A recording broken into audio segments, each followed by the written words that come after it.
نحمده ونصلي على رسوله الكريم اما بعد فاعوذ بالله من الشيطان الرجيم بسم الله الرحمن الرحيم قد افلح المؤمنون صدق اللہ العظیم۔ قرآن کریم کے 18ویں سپارے کی سورہ مبارکہ کی پہلی آیت پڑھی ہے۔ اس سورہ مبارکہ کا نام ہی سورہ مومنون ہے۔ دراصل اللہ رب العزت نے دنیا میں جو انسانوں کو بھیجا ہے، ان انسانوں میں سے جسے اللہ نے ایمان کی دولت سے نوازا ہے، وہ اللہ کا قریب ترین انسان، اور اللہ نے اس کے لیے کامیابی اور فلاح کا اعلان فرمایا ہے۔ یعنی جس کے دل میں ایمان کی دولت ہے، جو اللہ پر یقین رکھتا ہے، جو اللہ پر ایمان رکھتا ہے، وہ اللہ کے ہاں انتہائی معزز و مکرم اور اللہ کے ہاں بڑے مقام والا ہے۔ قرآن کریم نے اس کی فلاح اور کامیابی کا اعلان کیا۔ اب یہاں سوال یہ پیدا ہوتا ہے کہ یہ مومنون ہیں کہاں، کون سے مومنون کون ہیں؟ اگر ہم اللہ کے قرآن کا بغور مطالعہ کریں تو قرآن کریم ہماری رہنمائی کرتا ہے کہ مومنون کون لوگ ہیں، ان کی کیا صفات ہیں، ان کا کیا طرز عمل ہونا چاہیے، اور ان کی زندگی کا جو سلیقہ اور طریقہ ہے وہ کیا ہونا چاہیے۔ قرآن کریم ہماری رہنمائی کرتا ہے۔ قرآن کریم کے 18ویں سپارے کی اس سورہ مبارکہ کا نام سورہ مومنون رکھا گیا، اور اسی طرح 24ویں سپارے میں ایک سورہ مبارکہ ہے، اس سورہ مبارکہ کا نام بھی سورہ مومن رکھا گیا۔ اور قرآن کریم کی بے شمار ایسی آیات ہیں، بے شمار ایسے مقامات ہیں جن میں اللہ نے مومنون اور ایمان والوں کی صفات ذکر فرمائی، ایمان والوں کے طریقے ذکر فرمائے، ایمان والوں کے اوصاف ذکر فرمائے،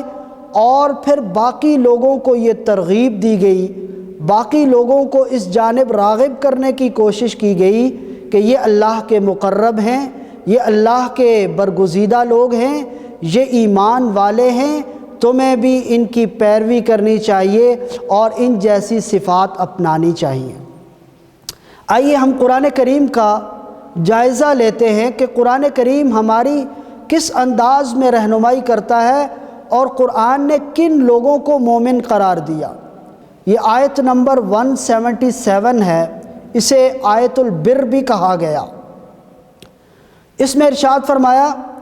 کہ ایمان والے وہ ہیں من آمن باللہ، جو اللہ پر ایمان رکھتے ہیں، والیوم الآخر، اور آخرت کے دن پر یقین رکھتے ہیں، والملائکہ، اور اللہ کے فرشتوں پر ایمان رکھتے ہیں، یقین رکھتے ہیں، والکتاب، اور اللہ کی نازل کردہ جو کتابیں ہیں، قرآن، تورات، زبور، انجیل، ان پر اپنے دل سے ایمان لاتے ہیں، والنبیین، اور اللہ کے جتنے نبی ہیں، اللہ کے جتنے پیغمبر ہیں، ان سارے نبیوں اور پیغمبروں کو برحق مانتے ہیں، وآت المال علی حبہ، اور وہ اپنے رشتہ داروں، یتیموں، مسکینوں اور مسافروں کو اللہ کے دیے ہوئے رزق میں سے بھی دیتے ہیں، ان پر سانپ بن کر نہیں بیٹھتے بلکہ اللہ کے راستے میں خرچ کرتے ہیں، والسائلین وفی الرقاب، اور سوال کرنے والوں کو اور قیدیوں کو چھڑانے کے لیے وہ تگ و دو کرتے ہیں، اللہ کا دیا ہوا مال خرچ کرتے ہیں، وَأَقَامَ الصَّلَاةَ، اور نماز قائم کرتے ہیں، وَآتَ الزَّكَاةَ، اور اللہ کے دیے ہوئے مال میں سے زکوٰۃ دیتے ہیں، وَالْمُوفُونَ بِعَهْدِهِمْ، اور اپنے وعدوں کو پورا کرتے ہیں، جو وعدہ انہوں نے اللہ سے کیا، یعنی لا الہ الا اللہ کی صورت میں اپنے اس وعدے کی بھی تکمیل کرتے ہیں، اور جو وعدہ انسانوں کے ساتھ کرتے ہیں، جو انسانوں کے ساتھ معاہدے کرتے ہیں، ان معاہدوں کی بھی تکمیل کرتے ہیں۔ والصابرین فی البأساء والضراء، اور اللہ کی طرف سے اگر کوئی تنگی آ جائے، کوئی تکلیف آ جائے، کوئی مصیبت آ جائے، کوئی مشکل آ جائے تو اس پر صبر کا دامن ہاتھ سے نہیں چھوڑتے۔ یہ ایمان والوں کا سب سے بڑا وصف ہے۔ اور فرمایا اولئک الذین صدقوا، یہ وہ لوگ ہیں جو سچے ہیں، واولئک هم المتقون، اور یہی متقی اور پرہیزگار ہیں۔ تو اس آیت مبارکہ میں، جسے آیت البر کہا، ایمان والوں کی 16 نشانیاں بیان فرمائی گئی کہ ایمان والے دراصل وہ ہیں جن میں یہ 16 علامات پائی جائیں، یہ 16 نشانیاں پائی جائیں۔ اب ہم نے اپنی ذات کا محاسبہ کرنا ہے کہ ہم میں ان نشانیوں اور ان علامات اور ان اوصاف میں سے کون کون سا وصف پایا جاتا ہے۔ اگر یہ نشانیاں اور یہ علامات ہماری زندگیوں میں پائی جاتی ہیں تو ہمیں اس پر شکر ادا کرنا چاہیے، اور اگر کوئی کمی اور کوتاہی ہے تو اس پر توبہ کرنی چاہیے اور کوشش کرنی چاہیے کہ ہمارے اندر بھی یہ اوصاف پائے جائیں۔ اور پھر ایمان والوں کا ایک وصف اس سورہ مبارکہ میں یہ بھی ذکر کیا گیا کہ وہ اللہ کے اور اس کے رسول صلی اللہ علیہ وسلم کے فیصلے پر ہمیشہ راضی رہتے ہیں، ہمیشہ اس کے سامنے سر تسلیم خم کرتے ہیں۔ ان کی نظر ہمیشہ اللہ کی ذات پر ہوتی ہے، وہ اللہ کی ذات پر کامل یقین اور ایمان رکھتے ہیں، اسباب ہوں یا نہ ہوں، وسائل ہوں یا نہ ہوں، ان کی نظر صرف اپنے رب پر ہوتی ہے، اللہ کی ذات پر ہوتی ہے۔ قرآن کریم میں سورہ بقرہ کے اندر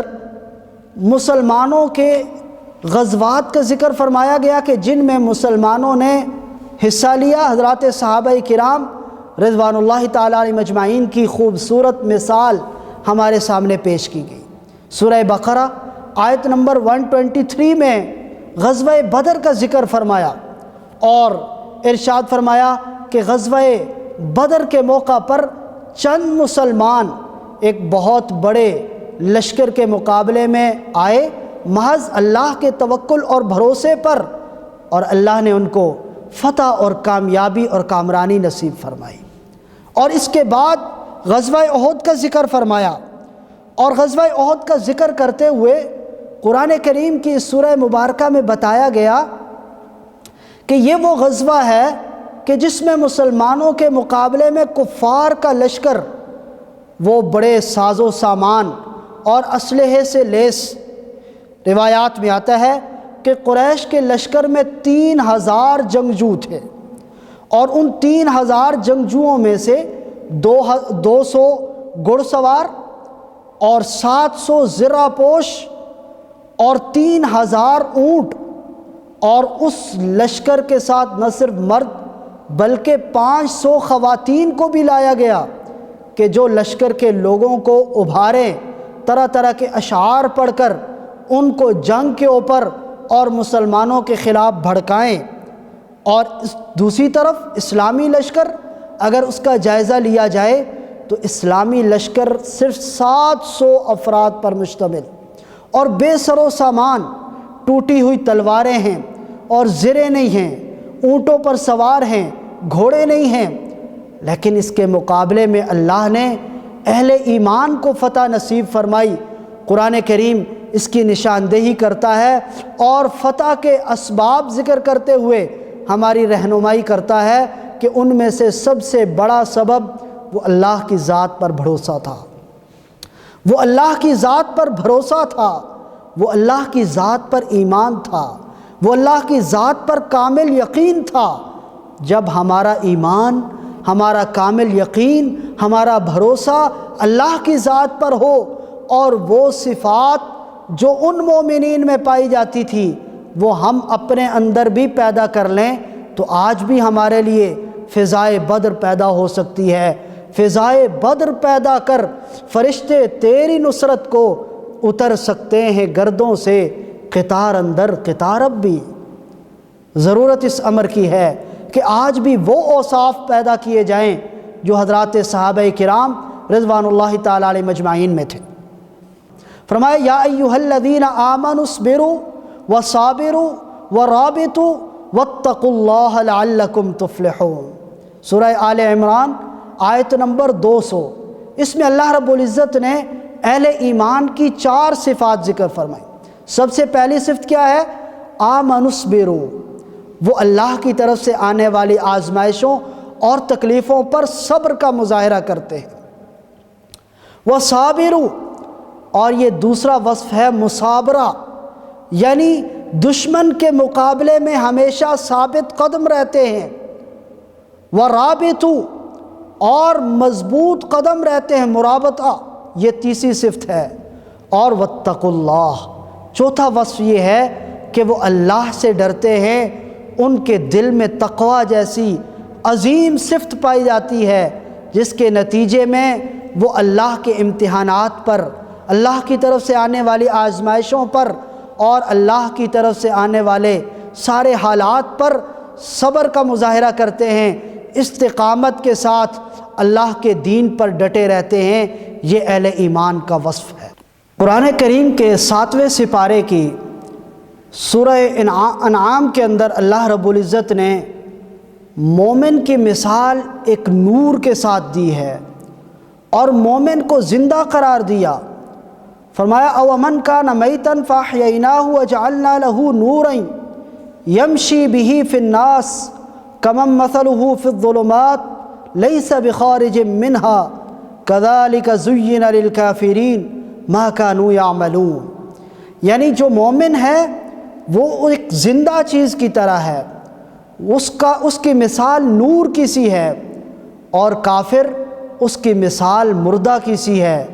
اور وہ تاریکیوں کے اندر ڈوبا ہوا ہے، وہ اندھیروں کے اندر پڑا ہوا ہے۔ چند علامات اور چند اوصاف کا ذکر فرمایا سب سے پہلی بنیاد اللہ تشرکوا بہ شیئا، کہ مومن وہ ہے جو اللہ کی ذات کے ساتھ کبھی بھی کسی صورت میں بھی کسی کو شریک نہیں ٹھہراتا، وہ اللہ کی وحدانیت کا قائل ہے اور اللہ کی ذات کے ساتھ کبھی کسی کو شریک نہیں ٹھہراتا۔ وبالوالدین احسانا، اپنے والدین کے ساتھ اچھا سلوک کرتا ہے، اپنے والدین کے ساتھ اچھا برتاؤ کرتا ہے۔ ولا تقتلوا اولادکم من املاق، اور تنگ دستی کے خوف سے اپنی اولاد کو قتل نہیں کرتا۔ نحن نرزقهم وإياكم، نحن نرزقكم وإياهم، قرآن نے کہا کہ تم اپنی اولاد کو تنگ دستی کے ڈر سے قتل مت کرو، ہم تمہیں بھی رزق دیتے ہیں اور ان کو بھی رزق دیتے ہیں۔ اور ایک اور مقام پر فرمایا نحن نرزقهم وإياكم، ہم ان کو بھی رزق دیتے ہیں اور تمہیں بھی رزق دیتے ہیں۔ حضرات مفسرین نے اس میں نقطہ یہ لکھا ہے کہ اللہ نے اولاد کے رزق کا تذکرہ پہلے کر کے اس بات کی طرف اشارہ فرمایا کہ بسا اوقات انسان کو جو رزق مل رہا ہوتا ہے وہ اس کی اس اولاد کے نصیب اور برکت سے مل رہا ہوتا ہے۔ تو فرمایا کہ تم اپنی اولاد کو قتل مت کرو، ہو سکتا ہے تمہارے رزق کا سبب اور ذریعہ بھی تمہاری یہ اولاد ہو۔ اور چوتھی چیز بیان فرمائی وَلَا تَقْرَبُوا الْفَوَاحِشَ مَا ظَهَرَ مِنْهَا وَمَا بَطَنَ، کہ فحاشی اور عریانی کی ذرا سی بھی جس کے اندر شبہ پایا جاتا ہو، ذرا سا شائبہ بھی جس چیز میں ہو،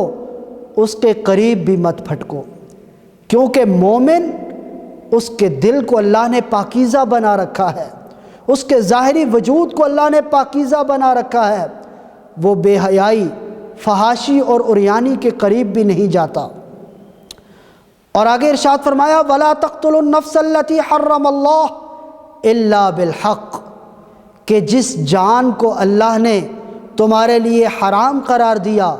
اس جان کو ناحق قتل مت کرو۔ ناحق قتل و قتال اور ناحق انسانوں کی جانیں لینا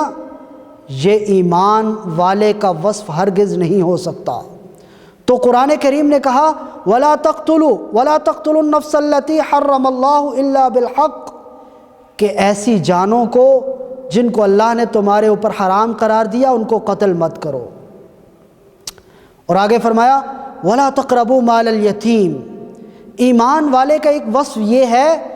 کہ وہ یتیموں کے مال کا خیال رکھتا ہے، یتیموں کے حقوق کی رعایت رکھتا ہے، تو فرمایا وَلَا تَقْرَبُوا مَالَ الْيَتِيمِ، یتیم کے مال کے قریب بھی مت پھٹکو، یعنی اس کا غلط استعمال ہرگز مت کرو، اس لیے کہ اللہ نے ان کے حقوق رکھے ہیں۔ تو ان کے حقوق کی رعایت رکھنا یہ ایک مومن کا سب سے بڑا وصف ہے۔ اور آگے ارشاد فرمایا وَأَوْفُوا الْكَيْلَ وَالْمِيزَانَ، ناپ تول میں کمی بیشی مت کرو۔ ناپ تول میں کمی بیشی کرنا یہ کسی مومن کا وصف نہیں ہو سکتا، اور یہ معاملہ اتنا لائٹ نہیں ہے، بلکہ قرآن کریم کا اگر مطالعہ کیا جائے تو سابقہ اقوام میں جن کو ہلاک کیا گیا، جن پر اللہ کا عذاب آیا، ان میں سے ایک قوم ایسی بھی ملتی ہے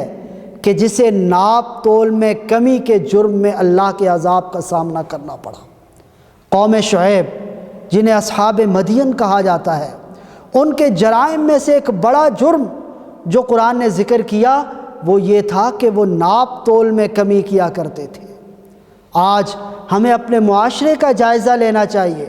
کہ کیا یہ وہ جرم نہیں کہ جگہ جگہ پر ناپ تول میں کمی کی جا رہی ہے،